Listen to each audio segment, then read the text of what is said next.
नमस्कार, मी प्रेम मोरे ठाणे वैभवच्या फेसबुक लाईव्हमध्ये तुम्हा सगळ्यांचं स्वागत करतो. सध्या आपण पाहिलं तर गेल्या काही दिवसांपासून राज्यासह ठाण्यामध्ये मुसळधार पाऊस पडत आहे. अशाच पावसात मोठ्या प्रमाणात जे आहे साथीचे आजार देखील मोठ्या प्रमाणात वाढलेले पाहायला मिळणार आहेत.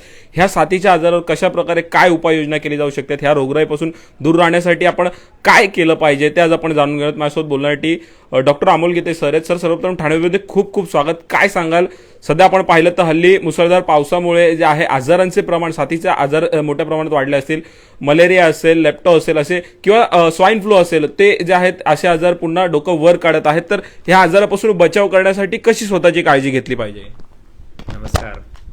सर्वप्रथम तर सर्व प्रेक्षकांना मी सांगेन की आता यावर्षी पावसाचं प्रमाण खूप जास्त प्रमाणात आहे आणि साथीचे आजार जसं की डेंग्यू आहे, मलेरिया आहे, कॉलरा आहे, कावीळ आहे, इवन आता स्वाईन फ्लूचे पण काही बरेचसे रुग्ण सापडत आहेत. तर असे हे साथीचे आजार यावर्षी हे गेल्या वर्षीपेक्षा जास्त प्रमाणामध्ये दिसून येत आहेत. रुग्णांचं प्रमाण वाढलेलं आहे. हॉस्पिटलायझेशनची पण लोकांना सध्या गरज लागत आहे. हॉस्पिटलमध्ये बेडसुद्धा बऱ्याच हॉस्पिटलमध्ये पॅक होत चाललेले आहेत. तरीसुद्धा लोकांनी घाबरायची गरज नाही. हे सर्व आजार जे असतात हे खूप काही घातक किंवा गंभीर आजार नसतात. थोडाफार प्राथमिक उपचार करून आणि योग्य वेळी योग्य उपचार जर केले तर या आजारांपासून सुद्धा तुम्हाला स्वतःचं प्रोटेक्शन करता येऊ शकतं. त्यामुळे लोकांनी घाबरून जायचं नाही आहे, पण काही प्रमुख काळजी घ्यायची असतात. तर ते आपण या चर्चासत्रामध्ये काय काळजी घ्यायची, कुठल्या आजारांची काय लक्षणं असतात याबद्दल आपण विस्तृत चर्चा करूयात.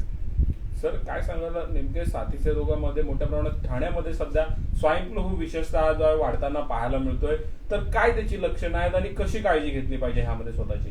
आता स्वाईन फ्लूचा तुम्ही उल्लेख केला तर स्वाईन फ्लू यावर्षी बऱ्यापैकी रुग्ण सापडत आहेत. मधले काही 2-4 वर्ष कमी रुग्ण होते, पण यावर्षी रुग्णांचं प्रमाण वाढलेलं आहे.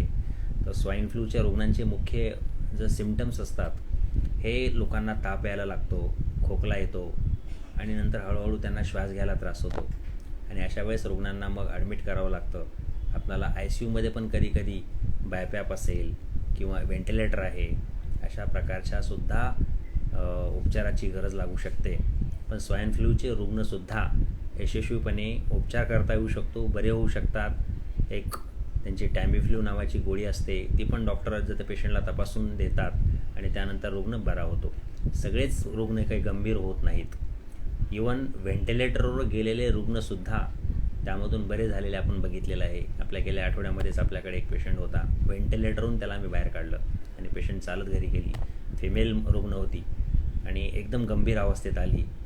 त्याला श्वास घ्यायला त्रास होत होता, ताप येत होता आणि ज्यावेळेस ॲडमिट केलं त्यावेळेस तिचा रेस्पिरेटरी रेट जास्त असल्यामुळे आपल्या फिजिशियनने त्यांना बघितलं, ॲडमिट केलं आणि नंतर त्यांना व्हेंटिलेटरवर टाकायची सुद्धा वेळ आली.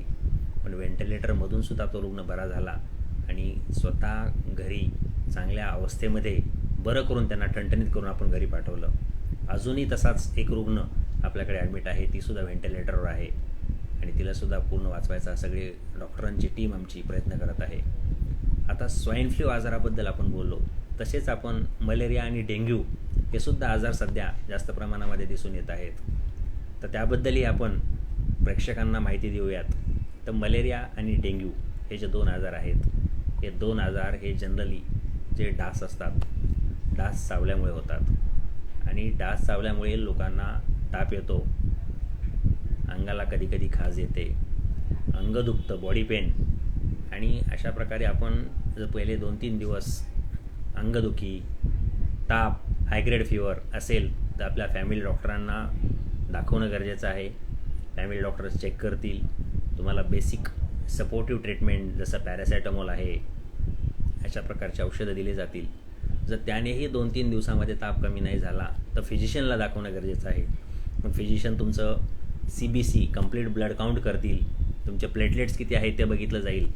कारण की आजकाल आपण बघतो की बऱ्याचशा रुग्णांमध्ये हे प्लेटलेट्स कमी होतात आणि मग त्यांना आपल्याला हॉस्पिटलमध्ये जास्त दिवस ठेवायची वेळ लागते. त्यामुळे रुग्णांनी कुठलाही आजार हा जास्त दिवस अंगावरून न काढता डॉक्टरांना योग्य वेळी भेटणं गरजेचं आहे. योग्य वेळी डॉक्टरांनी तपासणी करून जर त्याच्यामध्ये जर काही आढळलं, प्लेटलेट्स कमी, पेशी कमी, तर त्याच वेळेस उपचार जर केले तर तो रुग्णही बरा होऊ शकतो. त्यामुळे रुग्णांना माझी विनंती असेल की त्यांनी अंगावरून आजार काढू नये. पटकन जाऊन डॉक्टरांना दाखवावं. पावसात भिजल्यामुळे ताप येण्याचं प्रमाण असतं, मात्र हे ताप डेंग्यू मलेरियाचं कारण बनण्याचे किती चान्सेस असतात? ह्या दोन गोष्टी वेगळ्या आहेत. जर ताप येतो, कोणी पावसामध्ये भिजलं, सध्या व्हायरलचं सीझन आहे, तर एक साधा व्हायरल फिवर असतो तो. त्याचा आणि मलेरियाचा अर्थार्थी काही संबंध नसतो. त्याचा आणि डेंग्यूचा पण अर्थार्थी काही संबंध नसतो. व्हायरल फिवर हा एक वेगळा असतो. तो कॉमनली बऱ्याचशा लोकांना कधीही पावसात भिजलं किंवा थोडंसं लोकांच्या संपर्कात आलो आपण, ज्यांना खोकला आहे, ताप आहे, तर त्याच्याकडून तो व्हायरल फिवर एक दुसऱ्याला पसरत असतो. परंतु व्हायरल फिवर हा जनरली सेल्फ लिमिटिंग असतो. आपली इम्युनिटी जर चांगली असेल तर फक्त पॅरासिटामॉल गोळी घेतली तर तो क्लिअर होऊन जातो. पण व्हायरल फिवरमध्ये सुद्धा जर आपण अंगावून काढलं की 3-4 दिवस, 5 दिवस, 10 दिवस ताप आहे आणि आपण अंगावून काढतोय, तर हे व्हायरल निमोनिया, जसं कोविड होता, कोरोना होता, तशाच प्रकारचा अटिपिकल व्हायरस असेल तर त्याच्यामध्ये सुद्धा मग अटिपिकल निमोनिया होऊन व्हायरल निमोनिया होऊ शकतो आणि अशामध्ये सुद्धा पेशंट बरेचसे सिरियस होण्याची शक्यता असते. त्यामुळे व्हायरल जरी असलं आणि पहिल्या 3-4 दिवसामध्ये जर सेटल नाही झालं तर लोकांनी लगेच डॉक्टरांना दाखवणं खूप गरजेचं आहे.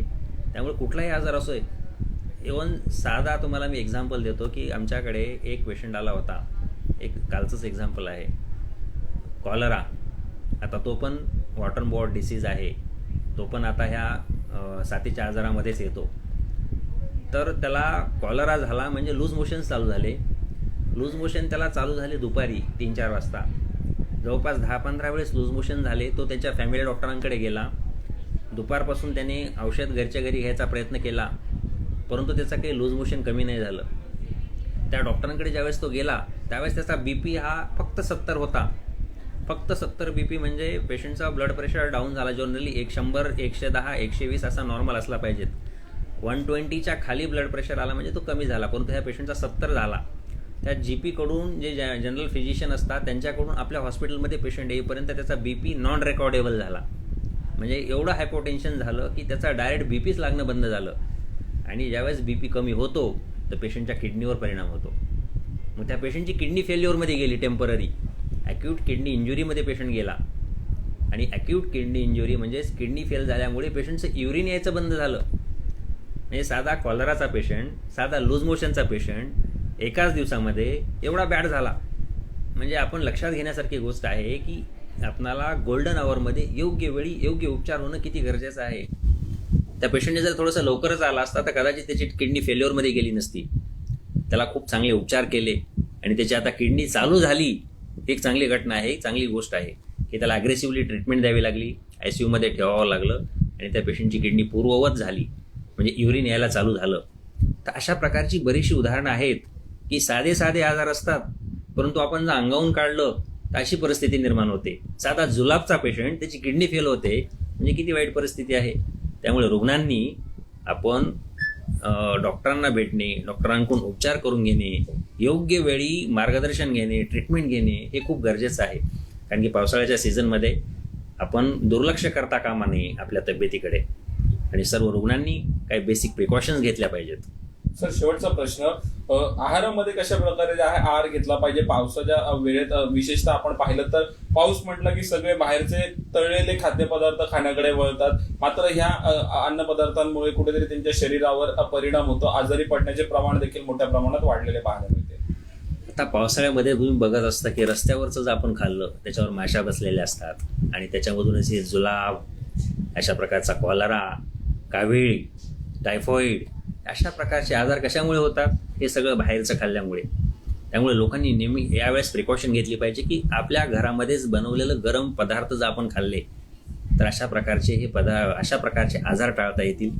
जर आपण बाहेरचे पदार्थ उघड्यावरचे जर खाल्ले तर तुम्ही आजारांना आमंत्रण देताय असंच होईल. त्यामुळे बाहेरचं उघड्यावरचं खाऊ नये. जास्तीत जास्त लोकांनी पाणीसुद्धा उकळून प्यावं. आपल्याकडे जर समजा फिल्टर नसेल तर उकळावं आणि त्याला थंड करून पाणी प्यावं. गरम पाणी जर उकळून पिलं तर आपण टायफॉइडसारखे आजार, काविळासारखे आजार यांना आपण प्रिव्हेंट करू शकतो. त्यामुळे लोकांनी एक डोक्यात लक्षात घेतलं पाहिजे की पावसाळ्यामध्ये आपल्या आरोग्याची काळजी आपण स्वतःच घ्यायची असते.